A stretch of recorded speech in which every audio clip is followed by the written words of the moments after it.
This is a special video today. We're talking about domestic violence abuse. And with me is Dawn Callahan. Dawn is on the board of a nonprofit group fighting against domestic violence abuse. And I'm going to let Dawn Callahan tell us more about herself. Thank you Dawn? so much. Thank you so much for having me. This is a topic that's very, very dear to my heart. I am on the board of an organization called AVDA. It's an organization to support survivors and their family members having to do with domestic violence. We believe in a nonviolent, non-abusive, mutually respectful, growth-promoting relationship. So much of what you talk about on your show, so I'm really excited to have a conversation with you. That's wonderful. I'm curious, Dawn, why you were willing to come on and talk about this, because many people are really afraid to talk about it, and I understand that's what keeps it going. You know, it's really interesting that you asked me that, because I've really never talked about it, and it still gives me a little bit of anxiety even really thinking about the idea of sharing the story. But thank you. No, thank you for the opportunity, because it's really not about me. It's really about the opportunity to support other survivors, people who are in a situation where they, like me, didn't know that they were in a domestic violence situation. And so I really just felt like if I shared my story and invited any of your followers to, take a peek, then maybe they could hopefully find some supporting guidance. You know, Dawn, sometimes when I'm talking to clients, I'm a bit taken aback, because my clients have this understanding that domestic violence is a socioeconomic or a racial or cultural issue. It's funny that you should say that, because 1 in 4 women actually experience domestic violence in their lifetime. I mean, the reality is that 1 in 4 means it's your sister, it's your coworker, it's your friend that's just not talking about it. It's your colleague. And the reality is that it's not a mold, it's not a picture of what a domestic violence victim looks like.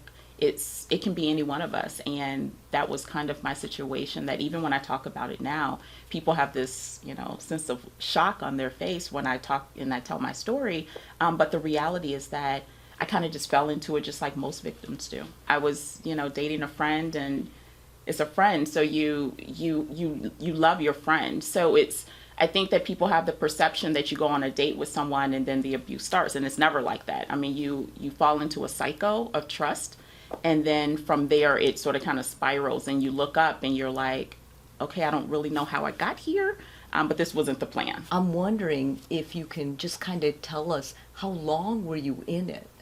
What was going on? Mm-hmm. We were never really officially in a relationship. We hung out, like the young kids, I guess, say nowadays, for about 7 or 8 years. And then it just got to a point where I realized that this is not the way I want to live my life. I remember, like it was yesterday, we were out, got into an argument when we were out at a fast food restaurant, and he was insistent about going back to the car, and he just berated me in the car. And I remember being very upset. I was crying, and I looked up, and there were 2 men looking in the car as they parked their car next to our car, and they were looking in, and the look on their face, they were so disturbed by what they were seeing, and it was sort of kind of like an out-of-body experience. I realized they're looking at me like that, and so what are they seeing that I'm not acknowledging? When these episodes would happen with him, how did you put it in a denial center of your brain, or in that file? Because I hear a lot of times victims will tell me, I filed it away. Yeah. It was compartmentalized. Yeah. And I'm wondering how something that is so painful, it's even possible to put it in there. Yeah, what's really interesting is that I've talked to other survivors, and the physical pain there's no comparison to the mental pain. Empathy that you have for them, which is, again, why at one point I had to sort of kind of stop and reevaluate myself, because he was not the only person that I had been in a relationship with who was, an abuser. And so I realized I was the common denominator, and why was I being more empathetic to their needs than my own? I mean, I would get angry, but at the end of the day, I was really thinking like, well, he had a really hard life, and, he's really frustrated at work. And so I was empathizing with their needs more than the concern of, my own well-being and safety. So in another video, the topic was trauma bonding with your abuser. And what happens a lot of times is the victims will start putting as a way of dealing with it so that they get feeling better about the situation. Yeah. Maybe like they have a little control. Yeah. They'll start saying, oh, he needs my help. Oh, yeah. So see, then they can get out of their own pain and they can focus on helping him understand it's the way he was raised. Yeah. Or that he was cheated on before and that's why he's hurting you now. His heart was broken by his parents' split.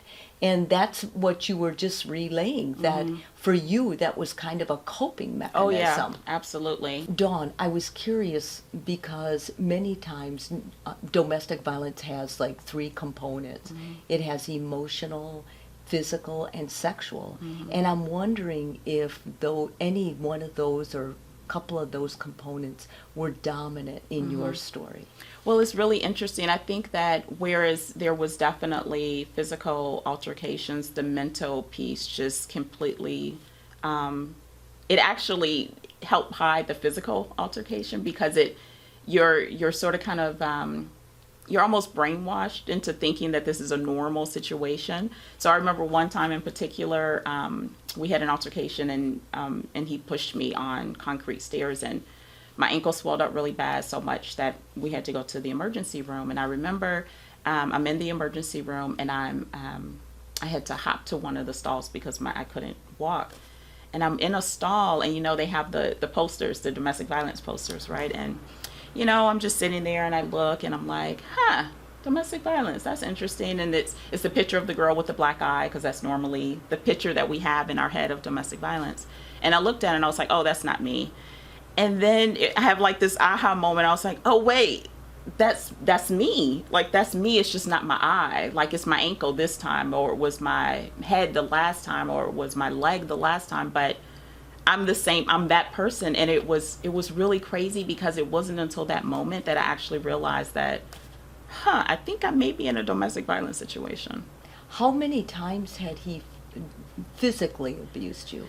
I can't remember the exact number. They were sporadic times. I would say throughout the entire time that we were together, it was less than 10, more than 5.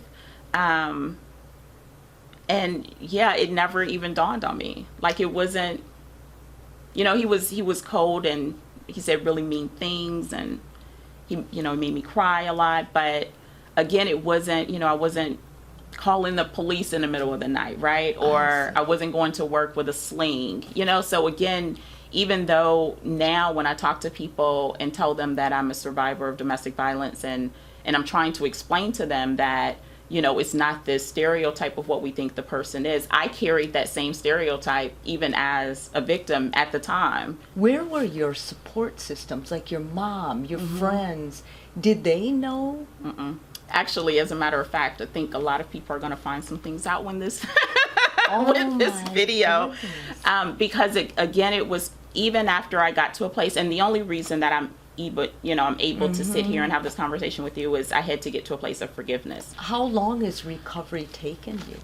I don't know the answer to that, to be perfectly honest with you. I know that I'm very timid still about, dating. I don't know if I'll ever get to a place where I just trust my judgment 100%, because there's always going to be that piece in the back that, well, you did have a friend who was, not very nice to you. Is this person going to be, nice to you? So I think I still have some ways to go. And it's been 10, 11 years since I've been out of that relationship, but there's still residual effects yeah. What was the exit like? Can you walk us through some of the legal ramifications? Yeah. What you did and what AVDA suggests doing? So I did not have to worry about splitting assets or trying to move out in the middle of the night or any of the very dramatic situations that a lot of survivors have to go through. Again, we did not have children together. There were no financial, anything together. So I was very lucky that I was able to make the decision. But even with that decision, I had to be very cautious because we had built a relationship of me being very fearful of him. And when you decide that you're not going to be afraid of someone anymore, that looks and feels very different in a relationship. And so it really did take 2 years for me to sort of kind of slowly back up and slowly break away. And when we would break up and get back together and break up and get back together, I was very conscious of, we're broken up, but I would still allow a phone call or a visit, so it was, your boundaries were my still boundaries, kind of yeah, soft. Because it would get to a point where there were rumors that he was, he would say things that he wanted to do to me because I broke up with him, and he was very angry. And my advice to anyone who's in this situation is be very, very cautious. Was he ever remorseful after he did it? Yeah. Did he have insight? We got to a place after we broke up years later that we had conversations on the phone. We talked to each other. And I remember him, implying that we would get back together one day, and I was livid. I was just livid. And I remember hanging up the phone, and I called a friend of mine, and I said, I can't believe that he think that we would ever get back together. And I called him and I said, let me tell you exactly what happened in our relationship. And I think that he didn't realize he was that guy, and I didn't realize I was that girl. He was really sad because he just did not realize that because again, he was my friend, and I honestly think that he loved me, but he just did not express himself the right way. It was very unhealthy for whatever reasons, not making excuses for him.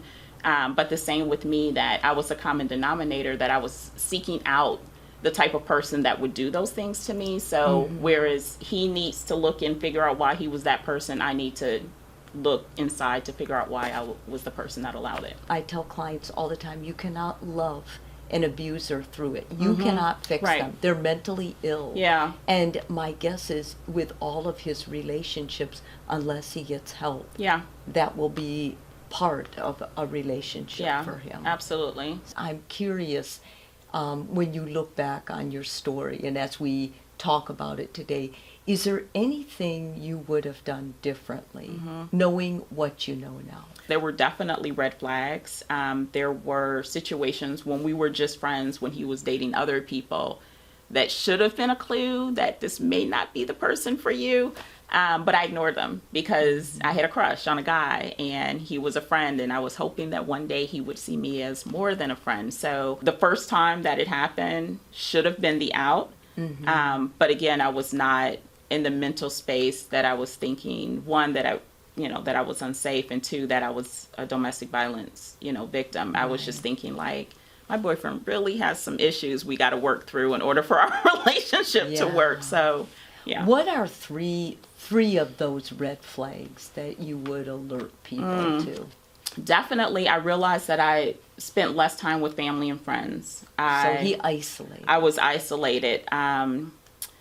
Another was control, what I wore, how I wore what I wore, how I wore my hair, makeup, everything.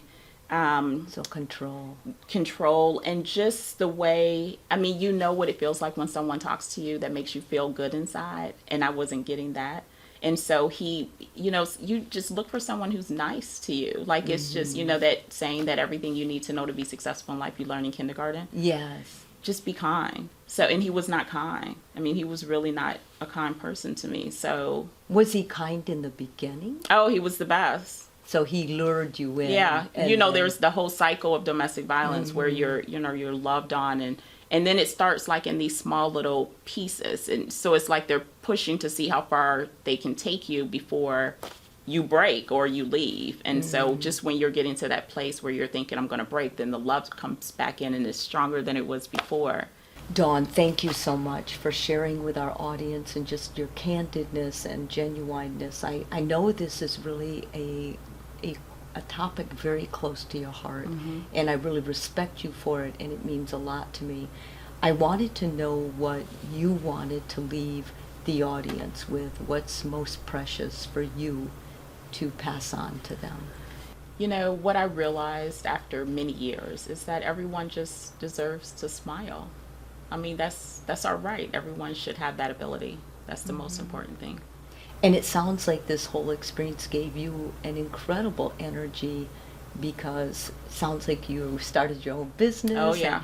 So there's always hope. There's always hope. I mean, so it's like it was a whole different lifetime, to be perfectly honest with you. There's been so many changes. I left Chicago. I moved to a really great city, worked for a really great city, have a great support system here. I love my life. I like that. And I want to encourage all my followers and viewers that if you're in this situation, please reach out to us and we can, offer you some advice and validate where you're at.